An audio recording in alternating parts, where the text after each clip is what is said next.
Everyone, कैसे हैं आप सब। स्वागत है आपका अपना यूट्यूब चैनल आदर्श एकेडमी में। मित्रों, आज सीटेट 2026 के लिए सीडीपी में हम लोग चैप्टर वाइज पीवाईक्यू और एमसीक्यू प्रश्न देखेंगे, जिसमें हमारा आज क्लास होगा समावेशी शिक्षा, इंक्लूसिव एजुकेशन, जिसका पहला प्रश्न है, एक समावेशी शिक्षा प्रणाली बच्चों को देश का उचित अवसर प्रदान करता है। यानी कि एक समावेशी शिक्षा प्रणाली बच्चों को किस चीज़ का अवसर प्रदान करता है। ऑप्शन नंबर ए है कार्य करने का, ऑप्शन बी है सीखने का, ऑप्शन सी है खेलने का, ऑप्शन डी है आनंद लेने का। तो इसका सही जवाब होगा बी, सीखने का। मित्रों, समावेशी शिक्षा प्रणाली, इनका अर्थ होता है समान रूप से शिक्षा प्रदान करना, अर्थात बच्चों के क्षमताओं, रुचियों के हिसाब से उनके अनुरूप शिक्षण करना। शिक्षण प्रणाली में समावेशी शिक्षा एक आदर्श माना जाता है। आइए दूसरा सवाल है, एक समावेशी कक्षा में शिक्षक को क्या करना चाहिए। ऑप्शन ए है केवल प्रतिभाशाली एवं योग्य बच्चों पर ध्यान देना चाहिए। ऑप्शन बी है अशक्त अधिगमकर्ताओं के प्रति दया एवं सहानुभूति का भाव प्रदर्शित करना चाहिए। ऑप्शन सी है परीक्षण का आयोजन करके विशेष बच्चों के शैक्षिक पिछड़ेपन को जानना चाहिए। ऑप्शन सी है कि यह विश्वास करना चाहिए कि प्रत्येक बच्चे में अपनी योग्यताओं एवं शक्ति के अनुसार अधिगम की क्षमता होती है। तो मित्रों, एक समावेशी कक्षा में शिक्षक को क्या करना चाहिए।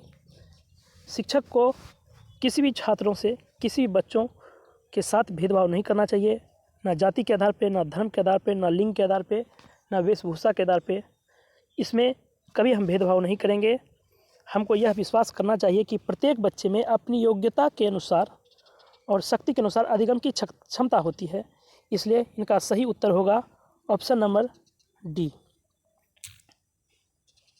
प्रश्न संख्या 3 है, समावेशी शिक्षा का तात्पर्य कक्षा में किन बच्चों को सम्मिलित करने से होता है। ऑप्शन ए है विशिष्ट बच्चों को, ऑप्शन बी है सामान्य बच्चों को, ऑप्शन सी है निःशक्त बच्चों को, ऑप्शन डी है सामान्य और विशिष्ट बच्चों को।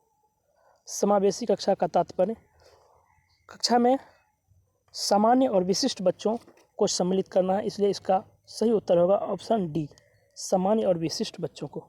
प्रश्न संख्या 4 है, समावेशी शिक्षा का मुख्य उद्देश्य प्राप्त किया जाएगा यदि शिक्षक कक्षा की विविधता को जानते हैं।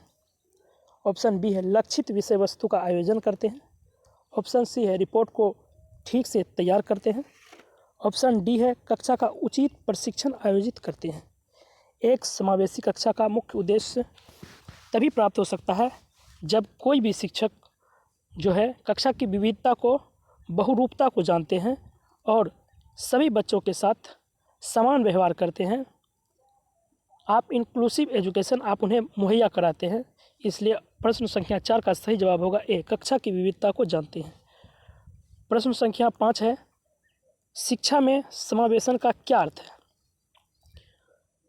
मंदबुद्धि बालकों को शिक्षा प्रदान करना, बी है शारीरिक अयोग्य बालकों को शिक्षा प्रदान करना, सी है सभी विद्यार्थियों को शिक्षा की मुख्य धारा प्रणाली में स्वीकारना, डी है लड़के लड़कियों व वयस्कों को शिक्षा प्रदान करना। तो मित्रों, शिक्षा में समावेशन का अर्थ होता है सभी विद्यार्थियों को शिक्षा की मुख्य धारा प्रणाली में स्वीकारना, चाहे वह विकलांग बच्चा हो या प्रतिभाशाली बच्चा हो, गिफ्टेड बच्चा हो या विशिष्ट बच्चा हो, कमज़ोर बच्चा हो। आपको सभी को एक मुख्य धारा में लाकर उनको विभिन्न तरीक़ों से आपको शिक्षा देना है, उनके ज़रूरतों के हिसाब से सही शिक्षा देना है। तो प्रश्न संख्या 5 का सही जवाब होगा ऑप्शन नंबर सी, सभी विद्यार्थियों को शिक्षा की मुख्य धारा प्रणाली में स्वीकारना। प्रश्न संख्या 6 है, समावेशी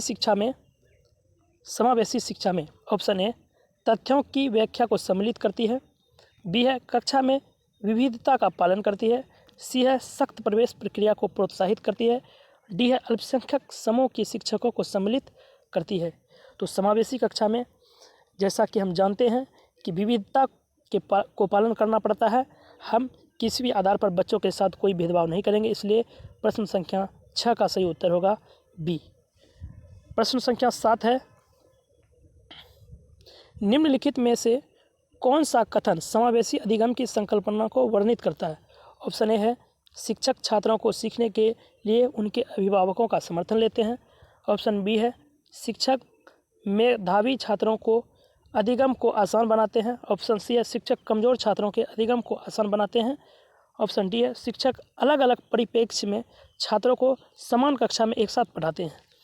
तो मित्रों, प्रश्न संख्या 7 का सही उत्तर ऑप्शन डी होगा, क्योंकि आप अगर समावेशी कक्षा में बच्चों को शिक्षा दे रहे हैं, छात्रों को शिक्षा दे रहे हैं, तो आप उनको अलग अलग परिप्रेक्ष्यों में जो है उनको समान कक्षा में एक साथ पढ़ाते हैं, उनके ज़रूरतों के हिसाब से पढ़ाते हैं।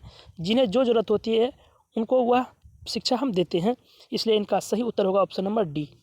प्रश्न संख्या 8 का देखते हैं, एक समावेशी कक्षा के लिए शिक्षकों को किस प्रकार की तैयारी की आवश्यकता नहीं होती है? हमें ध्यान देने की योग्य बातें हैं कि किस प्रकार की तैयारी की आवश्यकता नहीं होती है एक समावेशी कक्षा में शिक्षकों को। तो ऑप्शन नंबर ए है, व्यवहारिक एवं सामाजिक संक्रियाओं की संपूर्ण भागीदारी। ऑप्शन बी है, समस्याग्रस्त क्षेत्रों के बालकों को शीघ्र व सतत संपर्क। ऑप्शन डी है, निदानात्मक और उपचारात्मक प्रक्रियाओं का अधिकतम प्रयोग। ऑप्शन डी है, निम्न धैर्य। तो प्रश्न संख्या 8 का सही उत्तर होगा निम्न धैर्य स्तर, क्योंकि समावेशी कक्षा में शिक्षकों को जो है अपने धैर्य स्तर को बना के रखना होगा, क्योंकि उसमें सभी प्रकार के विद्यार्थी सम्मिलित होते हैं। आपको उनके मानसिक, उनके शारीरिक, उनके हाव भाव, उनके जो है समानुभूति को लेकर के चलना पड़ता है। प्रश्न संख्या देखते हैं 9। प्रश्न संख्या 9 में दिया गया है, समावेशी शिक्षा के विकास में चुनौतियां और बाधाएं क्या है?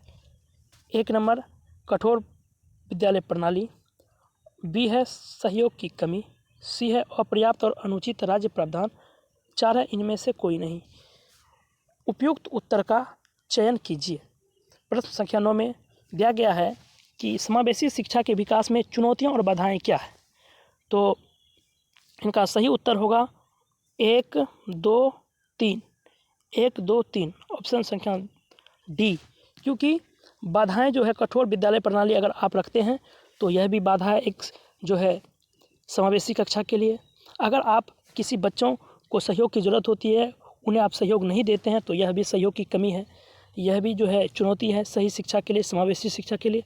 और अपर्याप्त और अनुचित राज्य प्रावधान, यह भी जो है चुनौती है। इसलिए इसका सही उत्तर होगा 1, 2, 3। ये तीनों पॉइंट चुनौती के रूप में स्वीकार किए जाएंगे। प्रश्न संख्या 10 को देखते हैं। 10 में दिया गया है कि विकलांग बच्चों को शिक्षित करने की दिशा में समावेशी शिक्षा एक नया है। ऑप्शन ए है, दृष्टिकोण है। ऑप्शन बी, प्रक्रिया है। ऑप्शन सी है, मांग है। ऑप्शन डी है, दिशा।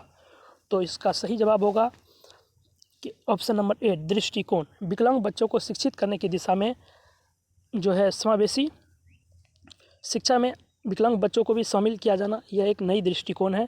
क्योंकि पहले के आधार पे बच्चों को अलग अलग कक्षा दिया जाता था, विकलांग बच्चों को अलग दिया जाता था, दलित बच्चों को अलग दिया जाता था इत्यादि। लेकिन अब समावेशी कक्षा में आपको एक दृष्टि से सभी पर नज़र रखनी होगी। तो मित्रों, आप हमारे इस आदर्श एकेडमी चैनल से जुड़ें और नोटिफिकेशन को ऑल करें, ताकि हम आप तक जो भी जानकारी पहुंचाना चाहते हैं वह आसानी से सुगमतापूर्वक पहुंचे। आज की कक्षा यहीं समाप्त होती है। धन्यवाद।